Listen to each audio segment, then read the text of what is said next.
So as of this recording, I went to go check to see if P Bandai was selling any Zaku kits.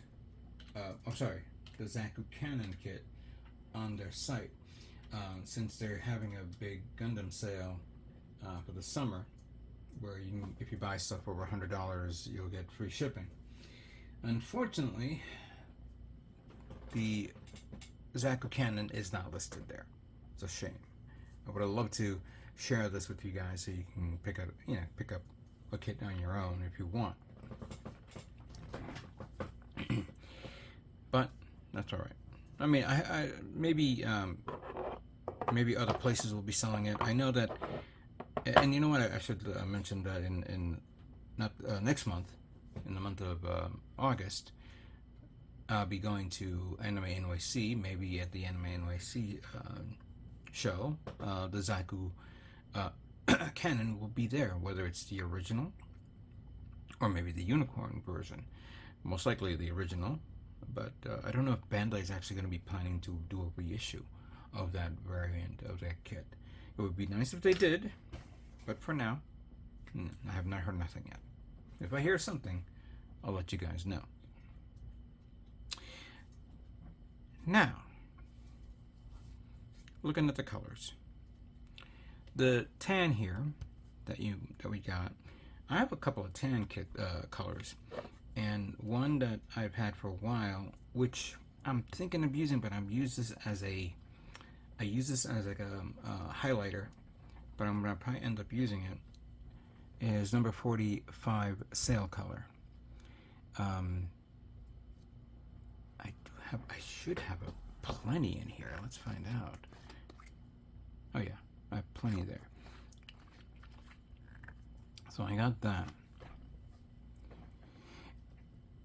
I gotta remember to be looking at this one and not that one.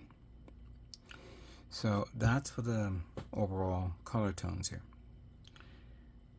For the white, I have a normal white. I'm using this as some sort of point of reference. This is the cool white. There's very little in here, so I might end up mixing it with the white that's in my bottle, which is, I should have a sufficient amount. The brown color tones, I'm trying to figure out, I don't know if that's either brown. It looks brown. The other colors look good. So I could either use actual brown, 310.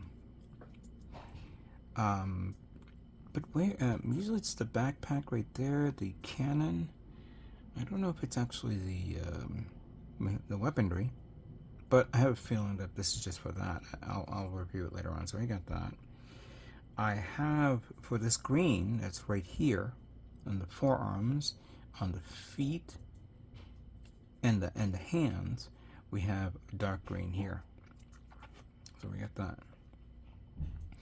For this one, which I believe is the inner frame parts, and for the weaponry, we have 05 MS Gray.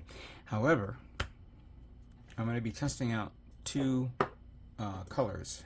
I haven't used this one in a very, very long time, and yet this will be probably a little too shiny. I'm going to test it out just in case. I'll get one of my spoons and do a testing, because I haven't used it in a while. Gunmetal is a great paint to use, and barely unscratchable, you know. But since I've been so used to other colors, I don't know if this will work. So this will be like a testing between this and also a new one, the Vallejo's metallic gunmetal. This is acrylic, so I wonder how well this will look with the tubing here. I didn't realize that this is the tan. I was looking at the tan one. I forgot that it should be this one. But yeah, that for there, the weaponry, the shoulder, the joints, the fingers. I don't know. We'll do a a test on what would be appropriate to use. And then finally, this little pink thing, which is basically the, well, yeah, no, doesn't make any sense. So the sensor, I see a red sensor here on the forehead and on the mono eye, yet on the face, on that one is pink. This one is showing pink. Where is this pointing at?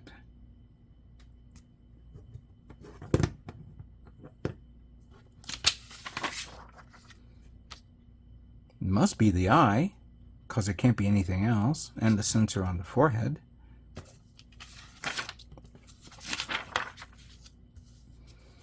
Yeah, I'm going to disregard that red eye. However, I don't know if I want to be going to use this because, in all due fairness, I may do something stupid. I may put an LED light in that eyeball. I don't know yet. Don't know. We'll figure it out soon enough. But that is the path that I'm going with this. Now, I'm also going to be, oh God, I thought I had it here within arm's length, but I'll pull it out later on.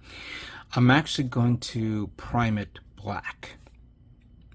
It's not going to be gray primer, it's going to be black primer, because I'm going to do some pre-shading on this. Actually, black may be a little too much though, because then I would have to paint, if I prime it black, I would have to paint the inside and then let the edges show instead of me doing the overall shading. I just thought of it. I was thinking out loud of that right now. I don't know. Now I'm indecision. I want to give it a good weathering look to it, you know? Because this picture right here has some great weathering detail, and I would like to replicate it on this one. We'll figure it out soon enough.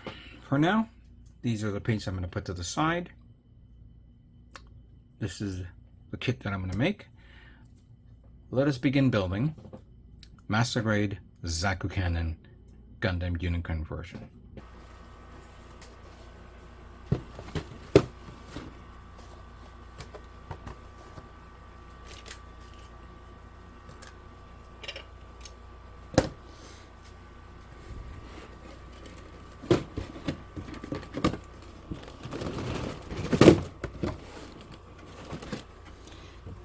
So the heat wave has kicked in again, and the background noise that you're hearing at this moment is my AC on high gear.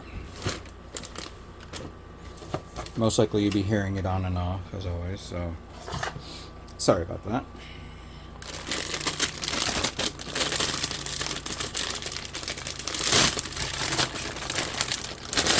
So like my last P-Bandai kit that I worked on, which was the Power GM, I'm going to obviously remove the parts from the sleeves that represent the parts that I actually need, while the leftover parts will go back in the box.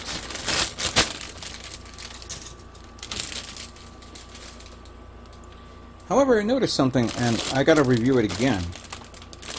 You get 2 of these. And I wonder if we get 2 of these, 2 sets of the spikes. Because if that's the case, maybe I could do something fun and just put, omit this shield, which I'm not, but I want to see if it's allowable to put on 2 spike shoulders instead of one, an asymmetrical shoulder.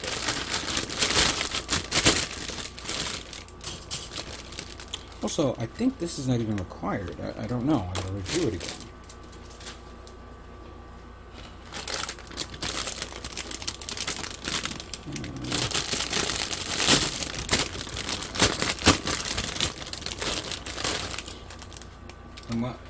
I'm like reminded of the manga, the Thunderbolts manga, where I believe, if you can get another one of this, I believe there's like a customs Zaku out there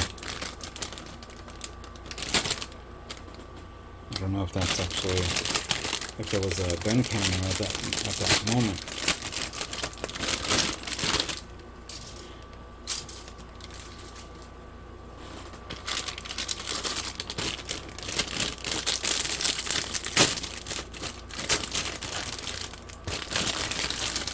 Alright, so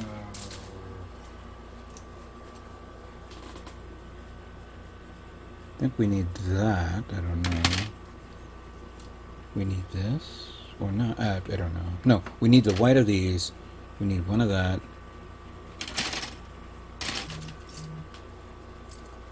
And then we need all this for the umbilicals. But I'm trying to find the one for the actual spikes. Where are they?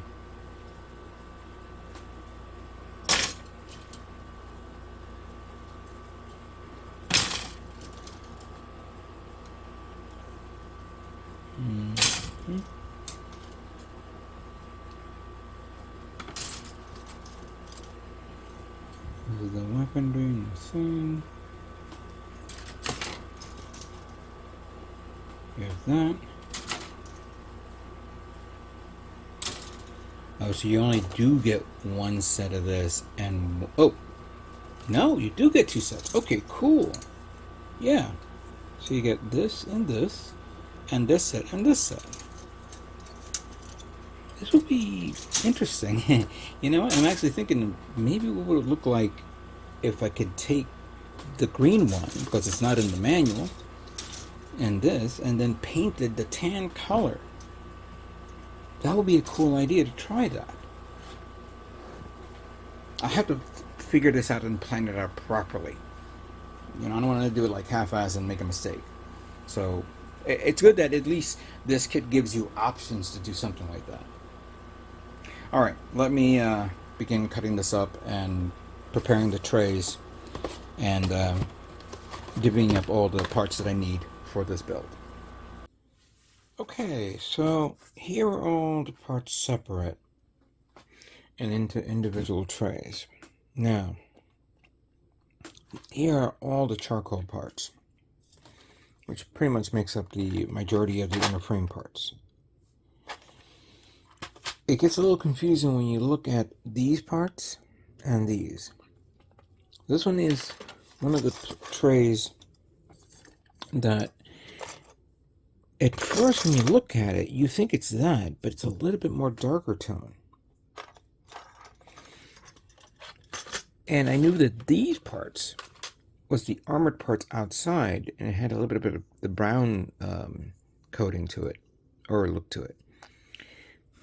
But when I was removing the parts for the weaponry, which this is also part of the weaponry, it's not the same color. So we have 1, 2, 3, 4 different grayish tones with this kit. That, and we also have this, which I don't know if it's either the same for this or that, I don't know. I have this still here on the tray because I'm not going to remove them all. As well as, here's the poly caps and the clear parts here.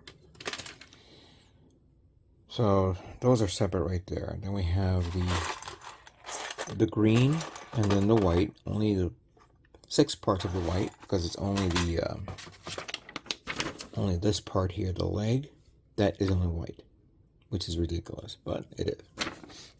At least I don't have to worry about using a lot of white paint. And of course, all the tan colors are right here.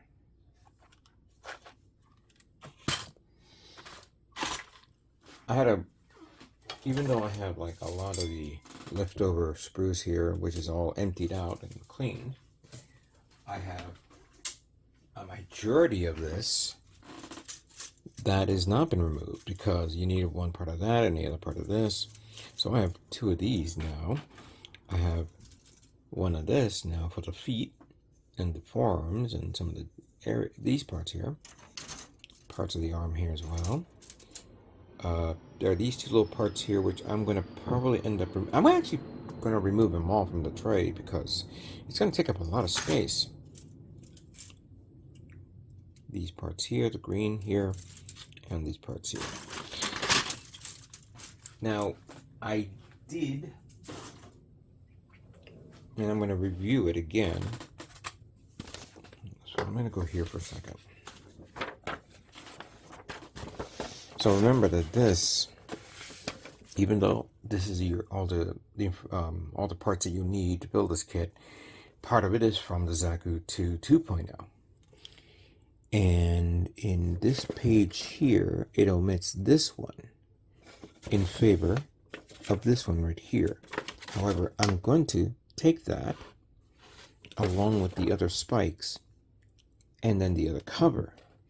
And I wanted to test out the fact that if that can be put onto this. I don't know if it is. I could be wrong. I have to also check the connection. Actually, you know what?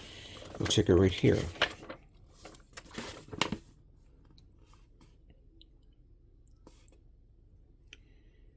So the arm looks normal. I see a peg there, but after you assemble this part, then you have to assemble this, which I'm assuming is... Let's see here. Yeah, that connects to that. Fine. Then if we look at the spike, oh, I see. It utilizes the round one.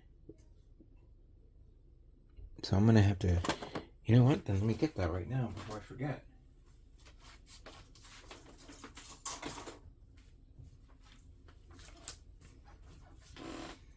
There you go. We just need this. And this will allow you to connect the ball, the shoulder spikes. We're going to test this out and see if it's a cool idea to try it. Because it'll be just a waste of a part. And see, get rid of this, the sprue tray, runner. Get rid of the runner. And see how it look with two shoulder spikes instead of one. Cool idea. And it's a shame that it didn't come with the L-shaped shoulder part. That would have been nice. Or maybe, if I'm not mistaken, I thought there was a model kit out there that had two of these. And then you can put both of them on the side. That would be cool. A neat idea. But it is what it is. Alright. I gotta clean all this up. I was going to do a step-by-step video of assembling the inner frame, but I'm going to reserve that for the Zaku 2 high mobility type kit once I finish building this one. So we're going to just go straight into building the inner frame, and we'll review how the inner frame looks. So give me a moment while I take care of that.